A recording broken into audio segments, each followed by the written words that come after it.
বিসমিল্লাহির রহমানির রহিম। আজ আমরা তোমাদের এইচএসসি 2023 ব্যাচের চূড়ান্ত সাজেশনটা দিচ্ছি। আজ আমরা পদার্থবিজ্ঞান দ্বিতীয় পত্রের উপর সম্পূর্ণ তোমরা 100% একটা সাজেশন দেব। যে সাজেশন থেকে তুমি সবকিছু কমন পাবে, সুন্দর করে পড়ে যাবে। আমি কিন্তু যে সাজেশনটা দিচ্ছি এটা হচ্ছে একটা প্রস্তুতি পর্ব। তুমি কিভাবে প্রস্তুতি নেবে পরীক্ষার জন্য, এই প্রস্তুতির জন্য তুমি কিভাবে কোনগুলি পড়বে শুধুমাত্র আজকে আমি সেগুলো দেবো। তো আজকে মেইন বই ভিত্তিক আজকে সাজেশনটা দিচ্ছি এবং এই সাজেশন যারা সুন্দরভাবে পড়তে পারবা তারা কিন্তু ইনশাল্লাহ খুব ইজিলি কিন্তু পরীক্ষার মধ্যে অ্যান্সার করতে পারবা। তাহলে চলো সাজেশনটার মধ্যে আমি কিভাবে পার্ট বাই পার্ট তোমাদের পড়তে হবে, তোমাকে কিভাবে প্রস্তুতি নিতে হবে সে সম্পর্কে আমরা জেনে নিই। কি কি পড়বো, কোন ধাপে কি কি পড়তে হবে।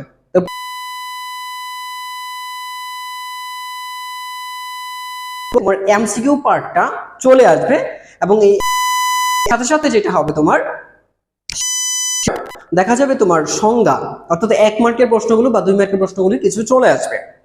যেমন ধরো তোমাকে যেটা পড়তে হবে রাশির মাত্রা ও একক, এই টাইপে তুমি একদম একদম নরমাল, একদম সহজ, সবচেয়ে সহজ যে বিষয়গুলো সেটা হচ্ছে কি তুমি রাশির মাত্রা ও এককগুলি পড়বে। ধ্রুবকের মান, একক মাত্রা। মাত্রা আমাদের এই ফিজিক্স সেকেন্ড পেপারে মাত্র কয়েকটা ধ্রুবক আছে, আমরা কয়েকটা ইউজ করি, তাই না? যেমন কুলম্বের ক্ষেত্রে আমরা কি কি জানি? কুলম্বের সূত্রে একটা ধ্রুবক আছে, সেটা সি, যেটার মান হচ্ছে 9 × 10⁹। কুলম্বের সূত্রে এটা আমরা জানি যে newton meter square per coulomb square. আমরা এরকম একটা একক, যে মাত্রা একক, এটা হচ্ছে কি এটা একক মান সহ একক, এটার একটা মাত্রা আছে, সেই মাত্রাটা তোমরা বের করতে পারবে এখান থেকে। তো এরকম ভাবে আমরা ইউসেলের নোট একটা আছে এইটা জানি, তারপর আরেকটা জানি আমরা মিউ নোট আছে এইটা জানি। এই যে কিছু ধ্রুবক আছে, এই ধ্রুবকগুলোর মান এবং একক তোমরা শিখে ফেলবা খুব সুন্দরভাবে, তো চার্ট আকারে সাজিয়ে ফেলবা যেন পরীক্ষার পর আগে একবার দেখে যেতে পারো, ঠিক আছে? এমসিকিউ পার্টের জন্য। দেন হচ্ছে তোমাকে অধ্যায়ভিত্তিক লেখচিত্রগুলি, ঠিক আছে? যেমন ধরো চলতরিতের ক্ষেত্রে আমরা যেটা করতে পারি এরকম ভাবে যে আই ভার্সেস ভি একটা লেখচিত্র আঁকতে পারি আমরা, তাই না?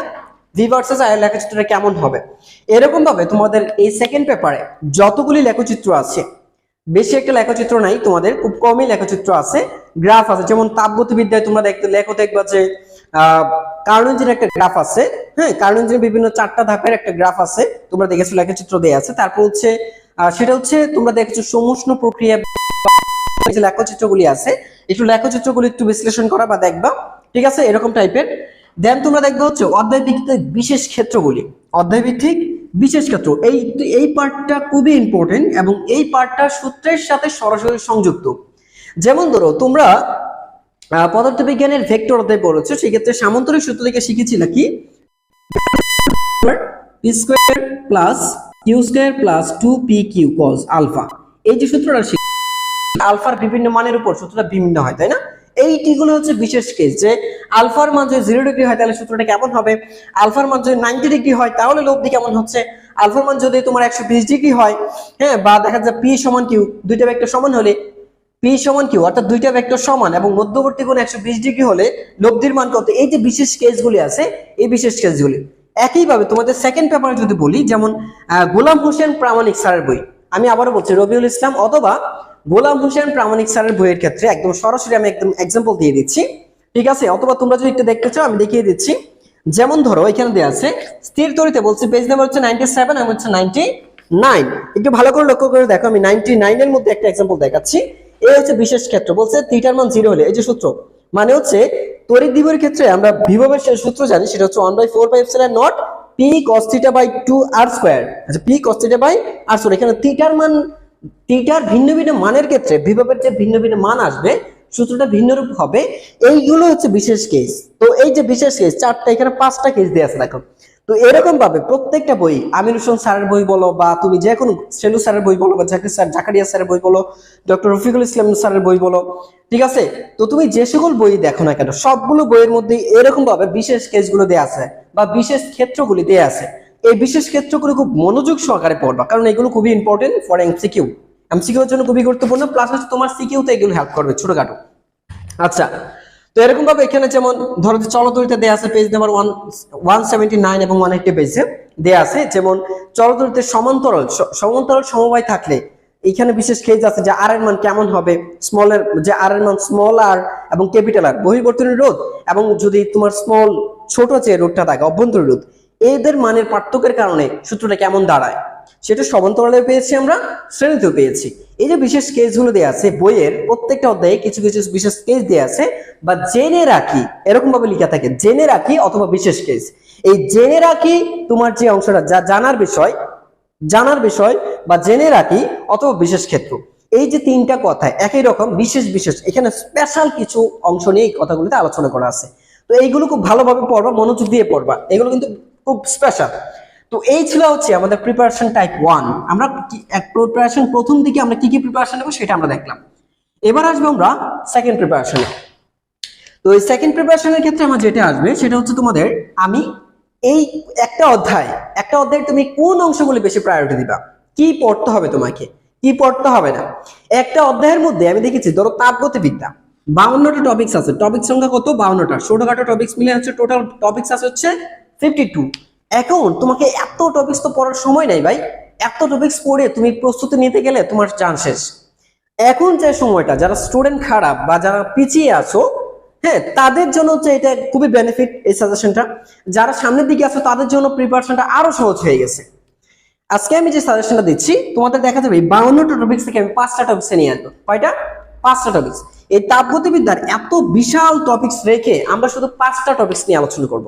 এই 5টা টপিকস তুমি পরীক্ষার আগে একটু ভালো করে দেখে যাবা, ঠিক আছে? 5টা টপিক বিস্তারিত দেখতে হবে না, মেইন বিষয়টা একটু দেখে যাবা, তাহলে কিন্তু হয়ে যাবে। তাহলে চলো এরকম ভাবে প্রত্যেকটা অধ্যায়ে 2টা বা 3টা অধ্যায়, মানে একটা অধ্যায়ে 2টা টপিকস পড়ে যাবা বা 3টা টপিকস পড়ে যাচ্ছ, দেখো মাত্র 2টা 3টা, যেখানে 50টা 65টা 40টা থেকে ধরে প্রায় 60টা পর্যন্ত তোমার টপিকস আছে, ছোট ছোট টপিকস। এই 60টা টপিকস থেকে তুমি মাত্র 5টা, কিছু কিছু ক্ষেত্রে 2টা টপিকস পড়বা, কিছু কিছু ক্ষেত্রে 10টা 5টা টপিকস পড়বা। এই 5টা থেকে 60টা টপিকস এর মধ্যে পুরো চ্যাপ্টার তোমার শেষ হয়ে যাচ্ছে। তো এই যে এত শর্ট সাজেশন, তুমি কি কি পড়ে যাবে সেগুলো এখন আমি দেখাবো সিকিউ এর জন্য। এই সিকিউ এর জন্য তুমি যদি এই পার্টটা পড়ো, তোমার অটোমেটিক এখান থেকে এমসিকিউ প্রশ্ন চলে আসবে। তাহলে চলো আমরা এইগুলো দেখে নিই। তো যেমন ধরো তোমরা চলতরিতে কি কি পড়বা, আমি একটু ভালো করে দেখে দিচ্ছি। তোমরা ধরো যে সমষ্টি প্রক্রিয়া, তাপগতিবিদ্যা একটু লিখে রাখো, সবাই একটু লিখে রাখো। তাপগতিবিদ্যা, তাপগতিবিদ্যা, এই তাপগতিবিদ্যা অধ্যায় থেকে তোমার প্রথম টপিক হচ্ছে সমষ্টি প্রক্রিয়াটা শেখা। প্রথম হচ্ছে কি? সমষ্টি প্রক্রিয়া। এই সমষ্টি প্রক্রিয়াটা তোমাকে যেটা করতে হবে, সমষ্টি প্রক্রিয়ার সংজ্ঞা, জাস্ট সমষ্টি প্রক্রিয়া কাকে বলে এইটা শিখে রাখবা, ঠিক আছে? সমষ্টি প্রক্রিয়া থেকে তোমার সংজ্ঞাটা শিখবা, এত কিছু আলোচনা লাগবে না। দ্বিতীয়ত হচ্ছে তোমার এটা লেখচিত্রটা, এটার একটা লেখচিত্র আছে যেটা অলরেডি বলছি প্রিপারেশন 1-এ, লেখচিত্রটা কেমন সেটা শিখবা। এই সমষ্টি প্রক্রিয়া থেকে তোমার কাজ, মানে বিষয়টা হচ্ছে এই পি চাপ নির্ণয় করা বা আয়তন নির্ণয় করা, তাপমাত্রা নির্ণয় করা আর কাজ নির্ণয় করা, এই 5টা জিনিস তোমাকে জানতে হবে। এই সমষ্টি প্রক্রিয়া থেকে এই 5টা এগুলো কিন্তু 2টা সূত্র আছে।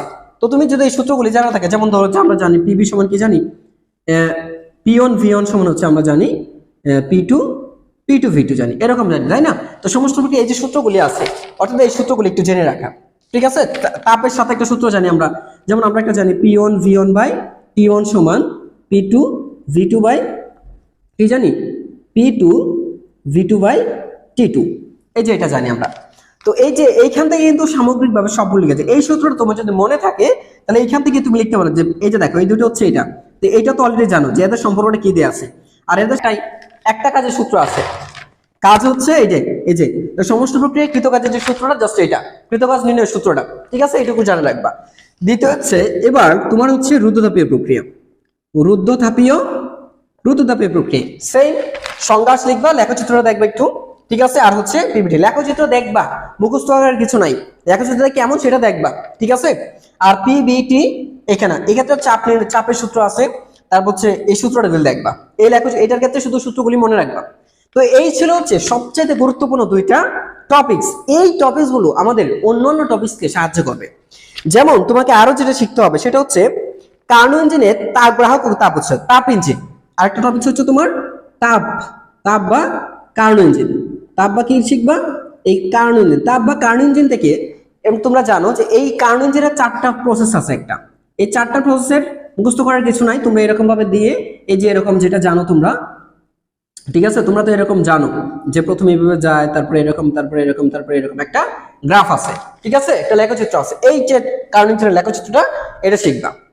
তো এইটা কার্ন ইঞ্জিনের মধ্যে এইটা জাস্ট একটু শিখে রাখবে। এটা শেখার পরে তোমার যেটা লাগবে সেটা হচ্ছে এই তাপগ্রাহকের তাপমাত্রা এবং তাপ উৎসের তাপগ্রাহক এবং তাপ উৎসের যে পরিবর্তনটা হয়, মানে তাপ উৎসের তাপ বাড়ালে বা তাপগ্রাহকের তাপ বাড়ালে কেমন হবে, এই বিষয়টা মনে রাখতে হবে তোমাকে। আমি আবারও বলছি, এই ক্ষেত্রে তোমার কারণ যে তাপগ্রাহক ও তাপ উৎসের ধারণা রাখতে হবে। তাপগ্রাহক কার্ন ইঞ্জিনের ক্ষেত্রে তোমাকে তাপ উৎস, আমি আবার বলছি তাপ উৎস অথবা তাপগ্রাহক, এই দুইটা সম্পর্কে তোমার ধারণা রাখতে হবে, ঠিক আছে। আর হচ্ছে লেখচিত্রটা, এই হচ্ছে কার্ন ইঞ্জিনের বৈশিষ্ট্য। এখন এই বিষয়টা হচ্ছে, তো এই কার্ন ইঞ্জিন থেকে তুমি কি করবা, তাপগ্রাহকের তাপমাত্রা নির্ণয় বা তাপ উৎসের তাপমাত্রা নির্ণয় কিভাবে করতে হয়, এটাই তো। কারণ এইটা কোথায় থেকে বের করা যায়, এইটা এই কার্ন ইঞ্জিনের ক্ষেত্রে তুমি যদি দক্ষতা জানার সূত্র থাকে, তোমার দক্ষতাটা মেজর হচ্ছে এখানে দক্ষতা নির্ণয়, কার্ন ইঞ্জিনের দক্ষতা নির্ণয়। এই কার্ন ইঞ্জিনের দক্ষতা নির্ণয় জানা থাকলেই কার্ন ইঞ্জিন থেকে কি বের করবা, দক্ষতা নির্ণয় সূত্রটা জানতে থাকতে হবে। এই কার্ন ইঞ্জিনের দক্ষতা আর তাপ ইঞ্জিনের দক্ষতা নির্ণয় একই সূত্র, ঠিক আছে।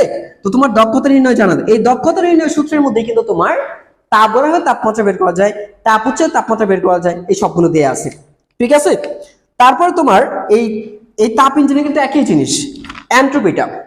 এই ক্ষেত্রে কার্ন ইঞ্জিনে তোমার এন্ট্রপি নির্ণয় করাটা, জাস্ট এন্ট্রপি নির্ণয় করা। এন্ট্রপি কাকে বলে, এন্ট্রপির সংজ্ঞা, এন্ট্রপি কাকে বলে তার সংজ্ঞা এবং হচ্ছে তার নির্ণয়টা সূত্র দিয়ে কিভাবে বের করতে হয়। তো এন্ট্রপির সূত্রটা জানা থাকলে হয়েছে।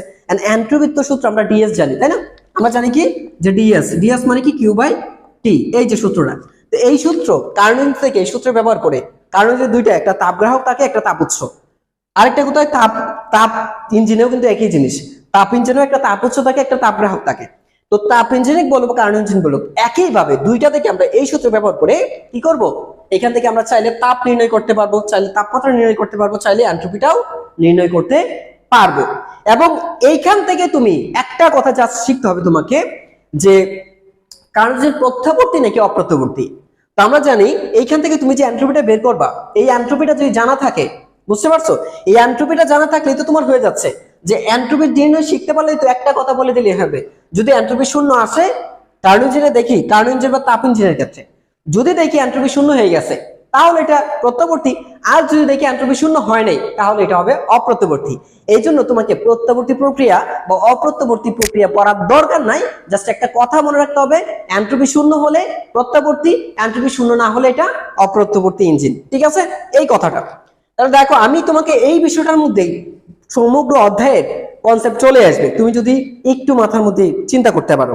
এই ছিল, তাহলে এই ছিল আমাদের মূলত হচ্ছে এখানে কি করেছি দেখো, এইটাই হচ্ছে মূলত আমাদের কি টপিকস।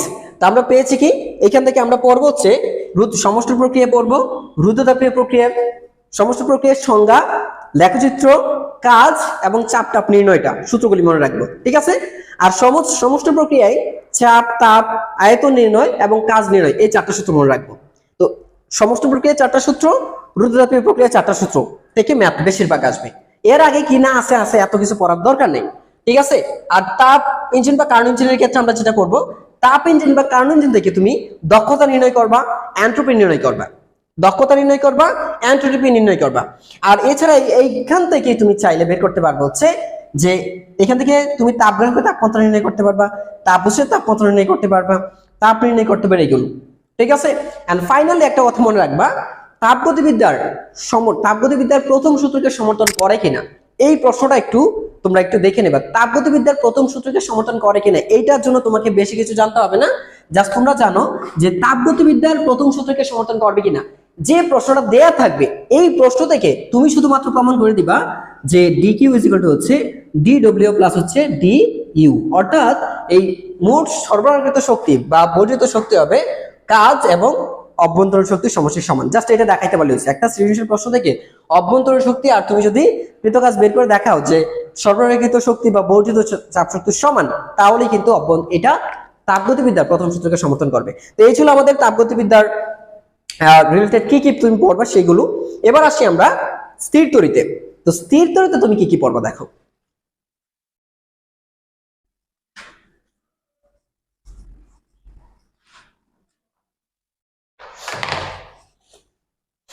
স্থির তড়িতে বিশাল একটা চ্যাপ্টার, এই চ্যাপ্টারের শুধুমাত্র প্রথম দিকের অংশগুলি পড়বা তুমি। প্রথম দিকের অংশ কি কি আছে দেখো, তড়িৎ দ্বিমেরুর একটা বিশাল একটা অংশ, এই তড়িৎ দ্বিমেরু কিচ্ছু পড়া লাগবে না, জাস্ট তড়িৎ দ্বিমেরুর সংজ্ঞাটা শিখলে হয়েছে। তড়িৎ দ্বিমেরু কাকে বলে এটা সংজ্ঞাটা শিখবা, আর তড়িৎ দ্বিমেরু ভ্রামকের সংজ্ঞা সূত্রটা জানবা। তড়িৎ দ্বিমেরু ভ্রামক মানে কি, পি সমান কি জানি আমরা 2ql, এই যে সংজ্ঞাটা এই সূত্রটা মনে রাখবা। তড়িৎ দ্বিমেরু ভ্রামক হচ্ছে 2ql, এইটুকু জাস্ট মনে রাখবা, ঠিক আছে? এটা এমসিকিউ এর জন্য তোমার কাজে লাগবে, এমসিকিউ এর জন্য এটা কাজে লাগবে, এছাড়া এটা লাগছে না। তারপরে বলছে এটা এমসিকিউ এর জন্য কাজে লাগবে।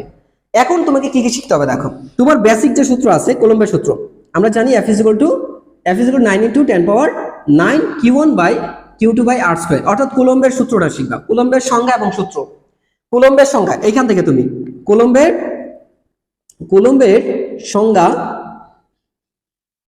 সংজ্ঞা সূত্র, একক, মাত্রা, এই ক্ষেত্রে যে একক এবং মাত্রা এই ধ্রুবক, এই সম্পর্কে তোমার জানা থাকতে হবে, বেশি কিছু লাগবে না। এখানে যে কুলম্বের সংজ্ঞাটা কি, ঠিক আছে, কুলম্বের সূত্রের সংজ্ঞা হবে, সূত্রের সংজ্ঞা, এটা হচ্ছে সূত্রের সংজ্ঞা, বুঝছো? সূত্রের সংজ্ঞাটা হচ্ছে, তো তোমরা জানো কুলম্বের সূত্রটা কি, মূলত হচ্ছে কুলম্বের সূত্রটাই বলছি আমি।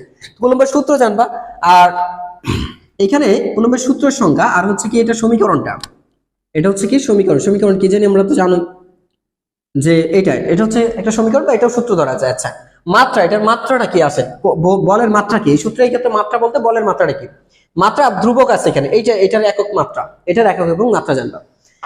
এখন তড়িৎ দ্বিমেরু কিন্তু এটা দরকার নাই, আছে বলের অপরিবর্তন, হ্যান এইসব কিছু পড়ার দরকার নাই, জাস্ট তুমি এটা পড়বা, ঠিক আছে? আর তোমাকে সহজ আরেকটা সূত্র হচ্ছে জানো, ই সমান জানো কি, ই সমান জানো হচ্ছে তোমার এফ বাই কিউ লাগবে, আর তোমার লাগবে হচ্ছে এখানে 1 বাই, এই যে এটাই 9 into 10 power 9 Q divide by হচ্ছে r স্কয়ার, এই সূত্রটা কাজে লাগবে। তড়িৎ দ্বিমেরুতে কিন্তু বিশাল একটা অংশ, তাহলে প্রথম দিকে যে অংশগুলি আছে, প্রথম দিকে আছে কি কুলম্বের বল, তারপর হচ্ছে কি তড়িৎ ক্ষেত্র আছে বা তড়িৎ প্রাবল্য নির্ণয়। তাহলে এক কথা আমি যেটা বলবো সেটা হচ্ছে কুলম্বের বল, তারপর হচ্ছে তড়িৎ প্রাবল্য নির্ণয়, কুলম্বের বল নির্ণয়, তড়িৎ প্রাবল্য নির্ণয়, আর হচ্ছে তড়িৎ বিভব নির্ণয়, এই তিনটা টপিকস। বাকি যেগুলো আছে যে তড়িৎ দ্বিমেরুর ক্ষেত্রে প্রাবল্য নির্ণয়, বল নির্ণয় বা বিভব নির্ণয়, এগুলো লাগবে না। তোমার যেটা দরকার সেটা হচ্ছে শুধুমাত্র প্রথম দিকে যে টপিকস গুলো আছে সেইগুলো, প্রথম দিকে টপিকস, আমি আবারও বলছি প্রথম দিকে টপিকস। আরেকটা কি আছে বিভব, তো বিভব সমান কি জানি আমরা, ভি সমান জানি হচ্ছে ইডি অথবা 1/4 পাই, এটা 9 into 10 power 9 কিউ বাই আর, এই যে সূত্রগুলি, তো এই সূত্রগুলি তোমার লাগবে। সবচেয়ে বেশি ইম্পর্টেন্ট হচ্ছে তিনটা সূত্র, ঠিক আছে? তড়িৎ দ্বিমেরুতে কি কি আছে না আছে এসব আমি আবারও বলছি, তড়িৎ দ্বিমেরুর ক্ষেত্রে শুধু এটা পড়তে হবে। আর প্রথম দিকে তিনটা টপিকস, কুলম্বের সূত্র, তারপর হচ্ছে তড়িৎ প্রাবল্য, তারপর হচ্ছে বিভব নির্ণয়, ঠিক আছে? তো এই তিনটা বিষয় মনে রাখবে। এই তিনটার ক্ষেত্রে খুব সহজ প্রশ্ন আসে, এখান থেকে বল নির্ণয় আসবে, বল নির্ণয় আসে, ঠিক আছে? কোথায় বল শূন্য হবে, সাম্যাবস্থায় থাকবে কিনা, বল কোথায় শূন্য হবে, সাম্যাবস্থায় থাকবে কিনা, এই ধরনের প্রশ্ন আসে। এই তিনটার ক্ষেত্রে কোথায় শূন্য হবে, কোথায় বিভব শূন্য হবে, কোথায় প্রাবল্য শূন্য হবে, কোথায় বল শূন্য হবে, কোথায় সাম্যাবস্থা থাকবে, কোথায় সাম্যাবস্থা থাকবে, কোথায় সাম্যাবস্থা থাকবে, অর্থাৎ এইটাই বেশিরভাগ আসে। দুইটা বিন্দু আদান দিয়ে দেয়, এই ক্ষেত্রে বলে দেয় কোথায় এটা শূন্য হবে, হ্যাঁ, কেন্দ্রে বিভব কত হবে, কেন্দ্রে প্রাবল্য কত হবে, কেন্দ্রে বল কত হবে, অর্থাৎ প্রশ্ন কিন্তু এইগুলোই, এই সূত্রের ব্যবহারেই চাইতেছে। আর পরে যে এত টপিকস আছে সেগুলোর ক্ষেত্রে বেশি গুরুত্ব কিন্তু নাই। তো এই তিনটা সূত্র, এইগুলোর সংজ্ঞা, সমীকরণ, মাত্রা, একক, এই তিনটা সূত্র, ঠিক আছে? আমি আবার বলছি তড়িৎ দ্বিমেরু যে টপিকস আছে এত বিশাল, এছাড়া আরো অনেক টপিকস আছে, এত কিছু পড়ার দরকার নেই। তুমি জাস্ট এই তিনটা টপিকসের উপর একটু সংজ্ঞাটা, সূত্র এবং একক, মাত্রাটা জেনে রাখবা। আচ্ছা, এই গেল। এরপরে তুমি যেটা পড়বা এটা হচ্ছে টাইপ 1 সৃজনশীল, সবচেয়ে বেশি গুরুত্বপূর্ণ সৃজনশীল গুলো এখান থেকে আসে, বুঝতে পারছো? তো এরপরে তুমি যেটা জানবা সেটা হচ্ছে তোমার, দেখো এগুলোতে কি কি প্রশ্ন আছে একটু বলে দিচ্ছি। এই তিনটার ক্ষেত্রে আসে দুইটি গোলক বা বিন্দু আদানের ক্ষেত্রে তড়িৎ প্রাবল্য নির্ণয় করো, তড়িৎ বল নির্ণয় করো বা তড়িৎ বিভব নির্ণয় করো, জাস্ট এরকম দিয়ে দিবেন। এই ধরো একটা আদান, এখানে একটা আদান, এখানে একটা আদান, Q1 Q2, এই দুইটা আদান আছে কত দূর, ডি দূরত্বে। তো এখানে বলে দিবে তড়িৎ প্রাবল্য নির্ণয় করো, তড়িৎ আদান নির্ণয় করো, বল নির্ণয় করো, বিভব নির্ণয় করো ইত্যাদি। এছাড়া এখানে বলে দেবে এই দুইটার মধ্যে যদি মাঝখানে কোনো একটা বিন্দু ধরি, তাহলে কোন বিন্দুতে প্রাবল্য শূন্য হবে, কোন বিন্দুতে বল শূন্য হবে, কোন বিন্দুতে বিভব শূন্য হবে, এই ধরনের প্রশ্নও চাইতে পারে। আচ্ছা, তারপরে দেখো এখানে আরো কিছু বলতে পারে, তড়িৎ প্রাবল্য বা তড়িৎ বিভব বা বল কোথায় পরিবর্তন হবে, মানে চাইবে তড়িৎ বিভব বা তড়িৎ প্রাবল্য পরিবর্তন হবে কিনা, অর্থাৎ যদি এখানে যদি আধান পরিবর্তন করা হয় বা বিন্দু পরিবর্তন করা হয় সেক্ষেত্রে চাইতে পারে যে বিভব পরিবর্তন হবে কিনা, তড়িৎ প্রাবল্য পরিবর্তন হবে কিনা, বা দেখা যাবে লব্ধি বিভব আর কি। অর্থাৎ ধরো যে এখানে যদি 1 কুলম্ব আধান দেয়া হয়, এটা কোনো বল অনুভব করবে কিনা। এখানে ধরো এই বিন্দুতে একটা আধান স্থাপন করলে এটা কোনো বল অনুভব করবে কিনা, তাহলে এটা কোনো বিভব, এখানে বিভব কত হবে, লব্ধি বিভব কত হবে, লব্ধি প্রাবল্য কত হবে, লব্ধি বল কত হবে ইত্যাদি। এছাড়া বলতে পারে এইখানে যদি 1 কেজি বলের কোনো বস্তু ঝুলিয়ে রাখা হয় তাহলে সেটা সাম্যাবস্থায় থাকবে কিনা। তো এই রিলেটেড প্রশ্ন কিন্তু জাস্ট এই টপিক থেকে আসে, এখানে কিন্তু তড়িৎ দ্বিমেরু রিলেটেড কোনো কিছু নাই, আবারও বলছি। আচ্ছা, এরপর তুমি যেটা পড়বা সেটা হচ্ছে শ্রেণী, তোমার জাস্ট হচ্ছে ধারকত্বের ক্ষেত্রে, ধারকের ক্ষেত্রে তুমি হচ্ছে শ্রেণী এবং সমান্তরাল ধারকের তুল্য ধারকত্ব নির্ণয়, বুঝছো? শ্রেণী শ্রেণী ও সমান্তরাল, শ্রেণী ও সমান্তরাল ধারকের তুল্য রোধ নির্ণয়, এইখান থেকে শুধু তুল্য রোধ নির্ণয়টা শিখবা। এই যে দুইটা ধারক দেয়া আছে, শ্রেণী ধারক আছে, তুমি জানো শ্রেণী সমবায়, ধারকের শ্রেণী সমবায় এবং ধারকের সমান্তরাল সমবায়। এখন আহামরি কিছু পড়ার দরকার নাই, তোমার জাস্ট এখান থেকে দুইটার তুল্য রোধ কিভাবে নির্ণয় করতে হয় সেটা জেনে রাখবা, ঠিক আছে? এখান থেকে তুল্য রোধে আসতে পারে। আচ্ছা, তারপর দেখো তোমার এখানে তুল্য রোধ এবং ধারকত্ব নির্ণয়। তারপর তোমার সবচেয়ে বেশি ইম্পর্টেন্ট আর দুইটা জিনিস আছে লাস্টের দিকে, ধারকের শক্তির সঞ্চিত শক্তি নির্ণয়, ধারকের সঞ্চিত শক্তি, ধারকের সঞ্চিত শক্তি নির্ণয়, ধারকের শক্তি ও শক্তির পরিবর্তন, শক্তি ও শক্তির পরিবর্তন নির্ণয়। তো এই যে প্রশ্নটা ধারকের সঞ্চিত শক্তি, এইটাও কিন্তু তার মানে প্রথম এইগুলো হচ্ছে সবচেয়ে বেশি ইম্পর্টেন্ট, এরপর যেহেতু প্রায়োরিটি পাই সেটা হচ্ছে এইটা। ধারকের শক্তি নির্ণয়টা খুবই ইম্পর্টেন্ট। কিছু ধারকের শক্তি নির্ণয় করতে বলবে, আবার ধরো যে ভোল্টেজ পরিবর্তন করে, ব্যাস একটা ধারক যদি সরিয়ে দেয়, কোন একটা ধারক পরিবর্তন করে দিলে, বা যদি এখানে তোমার ডাইলেকট্রিক পদার্থ ব্যবহার করা হয়, তাহলে ধারকত্বের কি, তাহলে ওই ধারকের শক্তির কি পরিবর্তন হবে সেটাও তোমার কাছে জানতে চাইতে পারে। তো তোমার জানতে হবে ধারকের শক্তি নির্ণয় আর হচ্ছে ধারকের শক্তির পরিবর্তন নির্ণয়, ঠিক আছে? একটা ধারক দেয়া আছে, দুইটা ধারক দেয়া আছে, এখানে একটা ধারক আর ধরো এখানে একটা ধারক দেয়া আছে, ঠিক আছে? আর এখানে একটা ধারক, এভাবে একটা ধারক দেয়া আছে। এখন বলছি কি, এই ধারকটা যদি এই ধারকটা সরানো হলে শক্তির কি পরিবর্তন হবে, তাহলে এই তিনটা থাকা অবস্থায় কি শক্তি আছে, আর এই ধারকটা সরাই দিলে কি শক্তি পাওয়া যাবে, এই দুই ক্ষেত্রে শক্তি বের করবে, শক্তি বের করে দেখাবে যে শক্তির পরিবর্তন হয়েছে কিনা, বাস এরকম ভাবে, ঠিক আছে? তো এই তিনটা সূত্র জানোই যে এখানে ধারকের শক্তি নিয়ে তিনটা সূত্র আছে, হাফ অফ সিবি স্কয়ার সমান half of Q square by C অথবা হাফ অফ কিউবি। এই তিনটা সূত্র তোমার ধারকের শক্তি নির্ণয়ের ক্ষেত্রে লাগবে। আচ্ছা, এরপর দেখো, এরপর যদি আমরা দেখি সেটা হচ্ছে তোমার ধরো যে ভৌত আলোক বিজ্ঞান, এই ভৌত আলোক বিজ্ঞানের ক্ষেত্রে জাস্ট দুইটা টপিকস পড়বা, দুটা টপিকস, এর বেশি তোমার পড়া লাগবে না। এক, দেখো ভৌত আলোক বিজ্ঞান, ভৌত আলোক বিজ্ঞান। তো ভৌত আলোক বিজ্ঞান থেকে তোমাকে দুইটা টপিকস পড়তে হবে। একটা টপিকস হচ্ছে ব্যতিচার, একটা টপিকস হচ্ছে ব্যতিচার সম্পর্কিত। ব্যতিচারের মূল হচ্ছে এই গঠনমূলক ও ধ্বংসাত্মক ব্যতিচার শর্ত, গঠনমূলক ও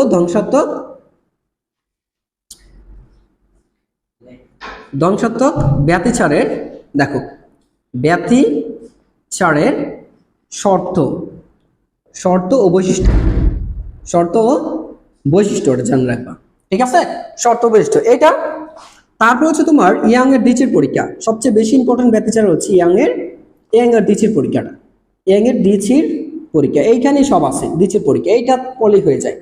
সো তুমি যদি এগুলো না পড়ো, সিকিউ এর জন্য তুমি ইয়ং এর ডিচির পরীক্ষাটা পড়বা, সিকিউ এর জন্য ইয়ং এর ডিচির পরীক্ষাটা পড়বা। আর হচ্ছে তোমার অপবর্তন, এই অপবর্তনের ক্ষেত্রে তোমাকে অপবর্তনের সংজ্ঞা জানতে হবে। ব্যতিচার কি, গঠনমূলক ব্যতিচার কি, ধ্বংসাত্মক ব্যতিচার কি, এগুলোর সংজ্ঞা শিখবা, ঠিক আছে? এগুলোর সংজ্ঞা, শর্ত, বৈশিষ্ট্য, এগুলোর সংজ্ঞা, শর্ত, বৈশিষ্ট্য, আমি আবারও বলছি এগুলোর সংজ্ঞা শিখতে হবে, সংজ্ঞা, শর্ত, বৈশিষ্ট্য, ঠিক আছে? আর হচ্ছে ইয়ং এর ডিচির পরীক্ষা, এইটা ভালো করে পড়বে। এখন ইয়ং এর ডিচির পরীক্ষা তো তোমার কাছে আসবে না, কিন্তু আসবে হচ্ছে ইয়ং এর ডিচির পরীক্ষা থেকে তোমার এই যে আমরা যেটা জানি যে ডোরার প্রস্থ নির্ণয়, ঠিক আছে? ডোরার প্রস্থ নির্ণয় আসতে পারে, তরঙ্গ দৈর্ঘ্য নির্ণয় আসতে পারে, যেগুলো আসবে সূত্র যেগুলো আছে এই শর্তগুলি জানলেই হবে। ইয়ং এর ডিচির পরীক্ষা এখানে শর্তগুলি জানতে হবে।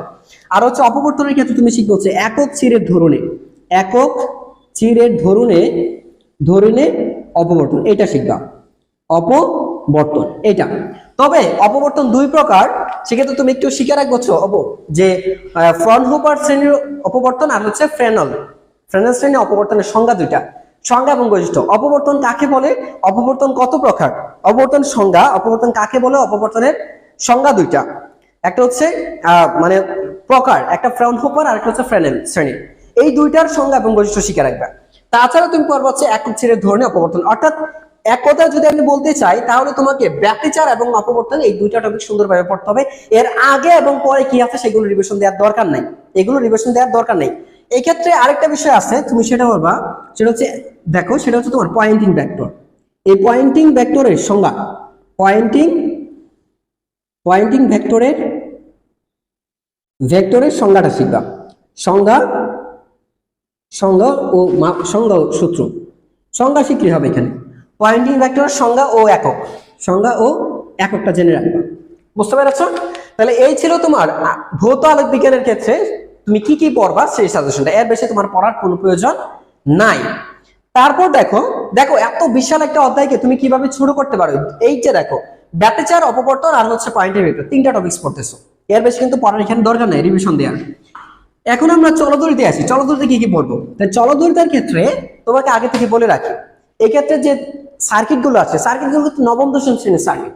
সো চলতরিতের ক্ষেত্রে তোমাকে যেটা পড়তে হবে, চলতরিতের ক্ষেত্রে তুমি যা পড়বা সেটা হচ্ছে তোমাকে এসএসসি লেভেলের basic concept, basic circuit, SSC basic circuit যেগুলো ছিল তোমার, যেগুলো ছিল সেগুলো পড়বা। এসএসসি বেস সার্কিট যেগুলো ছিল ওগুলো রিভিশন দিবা, তোমার যা ছিল সেই বেসিকটা দেখবো সেখান থেকে চলে আসতে পারে। আচ্ছা, দ্বিতীয়ত তুমি যেটা পড়বা সেটা হচ্ছে তোমার এখানে শ্রেণী সমবাদ তুল্যরোধ নির্ণয়টা।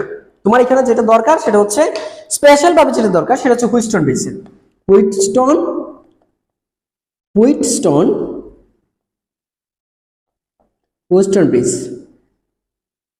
ব্রিজের সাম্যাবস্থা থাকা সাম্যাবস্থায় শর্তটা জানা থাকলে হচ্ছে সাম্যাবস্থার শর্তটা কি, এইটা হচ্ছে তোমার P/Q সমান হচ্ছে R/S। এইটা হুইটস্টোন ব্রিজ কিভাবে তৈরি করা হয়, তবে হুইটস্টোন ব্রিজ এটা প্লাস সংজ্ঞা প্লাস হচ্ছে সংজ্ঞাটা শিখবা, হুইটস্টোন ব্রিজের সংজ্ঞাটা শিখে রাখবা। ঠিক আছে, হুইটস্টোন ব্রিজ কাকে বলে। তো হুইটস্টোন ব্রিজের সাম্যাবস্থায় শর্ত হচ্ছে P/Q সমান R/S, এটা জেনে রাখতে হবে। কারণ এই থেকে প্রশ্নটা আসবে হচ্ছে, এই থেকে বেশি প্রশ্ন আসে, কারণ এখানে যে প্রশ্নটা আসে হুইটস্টোন ব্রিজ থেকে মোস্ট ইম্পর্টেন্ট সেটা হচ্ছে তোমার যে চতুর্থ বাহুতে কত মানের রোধ কিভাবে যুক্ত করতে হবে, সবচেয়ে ইম্পর্টেন্ট টপিক সেটা, এটা হচ্ছে সবচাইতে ইম্পর্টেন্ট টপিকস। প্রথম বা বলতে পারে, দ্বিতীয় বলতে পারে, অথবা তৃতীয় বলতে পারে, অথবা চতুর্থ বলতে পারে। চতুর্থ বাহুতে কত মানের রোধ কিভাবে যুক্ত করতে হবে,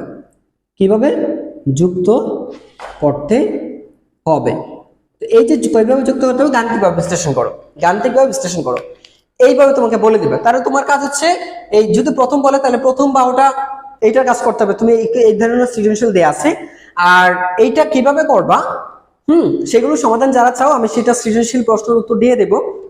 প্রত্যেকটা অধ্যায়ে এরকম ভাবে বেসিক সৃজনশীল প্রশ্ন কিভাবে সমাধান করতে হবে আমি সেগুলো টাইপটা দেখিয়ে দেবো। আজকে আমি টপিক বেস সাজেশন দিচ্ছি, পরবর্তীতে প্রত্যেকটা অধ্যায়ের কোন সৃজনশীলগুলো তোমরা পড়বা টাইপ বেদে সেগুলো একটু আমার ক্লাসগুলো দেখে যাবা, তাহলে হবে। এক্সট্রা কোনো সিলেবাস টেস্ট পেপার পড়ার দরকার হবে না, টেস্ট পেপার পড়ার কোনো দরকারই নাই, যা দেব সৃজনশীল প্রত্যেকটা অধ্যায়ে তোমরা সেগুলো জাস্ট দেখে যাবা। ঠিক আছে, আমার থেকে প্রশ্নগুলি কনসেপ্ট ক্লিয়ার করে নিতে পারবা। তো খুব ইম্পর্টেন্ট একটা টপিক এই হুইটস্টোন ব্রিজের ক্ষেত্রে। গ্যালভানোমিটার, এখানে আরেকটা পড়বা সেটা হচ্ছে অ্যামিটার পাল্লা বৃদ্ধি, অ্যামিটারের পাল্লা বৃদ্ধিটা পড়বা, পাল্লা বৃদ্ধি এটা আসবে, এটা একটা প্রশ্ন। তারপর হচ্ছে তোমার হচ্ছে আরেকটা প্রশ্ন হচ্ছে গ্যালভানোমিটারের শান্টের ব্যবহার, গ্যালভানোমিটারের শান্টের ব্যবহার, এই যে গ্যালভানোমিটার শান্টের ব্যবহারটা পড়বা। এই তো ঠিক আছে, তো গ্যালভানোমিটার শান্টের ব্যবহার। আর হচ্ছে তোমার মিটার ব্রিজের ক্ষেত্রে, মিটার ব্রিজটা তোমরা যদি চাও, মিটার ব্রিজের একটা সূত্র আছে, মিটার ব্রিজের সূত্র এটাই মূলত না পড়লেও চলবে, সমস্যা নেই। এই তো আর হচ্ছে কার্শফের সূত্র রিলেটেড ম্যাথ প্র্যাকটিস করবো হচ্ছে কার্শফের কিছু কিছু দেখতে যেতে পারো কারশফের সূত্রের সাহায্যে তোমার সার্কিট সলভ করবো, কয়েকটা সার্কিট সলভ।